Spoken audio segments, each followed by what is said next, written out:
जैसे ही भगवान द्वारिकाधीश बने, राजा बने, महाराष्ट्र के पवित्र धरती से भीष्मक राजा की पुत्री का रुक्मिणी का विवाह आ गया। सम्मोहितम तदमूल वक्तो पाणिग्रहण संस्कारयुत युक्तः। शिशुपाल से भगवान ने रुक्मिणी की रक्षा की और रक्षा करके द्वारका लाए। और द्वारका में भीष्मक राजा की पत्नी के साथ में कन्यादान करने की विधि हुई।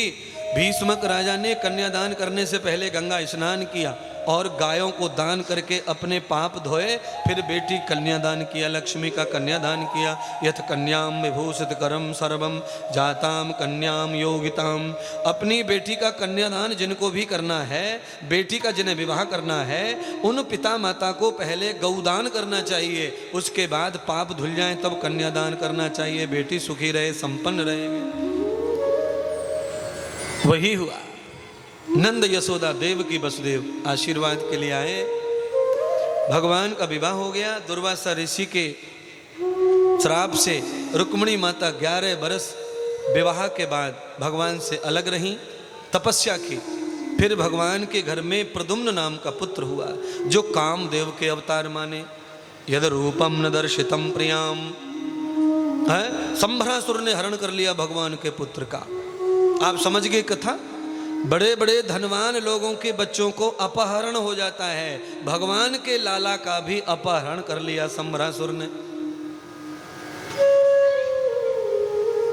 बाद में भगवान ने खोज की, संभरासुर का वध किया और संभरासुर की पुत्री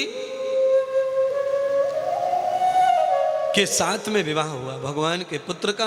भगवान लेकर आए पुत्र वधू के साथ में लाला को और घर पे लाए और अपने पुत्र को आज्ञा की, जाओ भामासुर से युद्ध करो, वहां से स्त्रियों की रक्षा करो। भामासुर नाम के दैत्य ने अनेक स्त्रियों को अपने कब्जे में कर रखा था, बलात्कार करता था। भगवान ने पुत्र को आज्ञा कर दी, भामासुर का वध करके 16,000 सोरानियों को लेके आए। भगवान ने सभी स्त्रियों को पवित्र किया गौमती नदी में, और पवित्र करके भगवान ने सबको इज्जत देने के लिए अपनी पत्नी स्वीकार किया। तब भगवान के घर में पत्नी बनकर उन्हें सम्मान मिला, समाज में स्वीकृति मिली। मेरे परमात्मा कृष्ण ने कितनी कुर्बानियां दी हैं सबके लिए। अरे किसी की इज्जत गई, किसी का चरित्र गया, गया तो गया, पर भगवान कहते हैं नहीं नहीं नहीं नहीं नहीं, महिला का चरित्र भी चला जाए तो भी वो एक बार उसे अवसर मिलना चाहिए पवित्र होने का। क्योंकि महिला जब बिगड़ जाती है तो समाज को दूषित कर देती है, इसलिए बिगड़ी महिला नहीं चाहिए। तब भगवान ने कहा, आओ पत्नी बनो, पत्नी बनो, सबको पत्नी बनाया। तब महिलाओं के चरित्र शुद्ध हुए, तब भगवान ने उनको सम्मान दिया, भक्ति दे दी।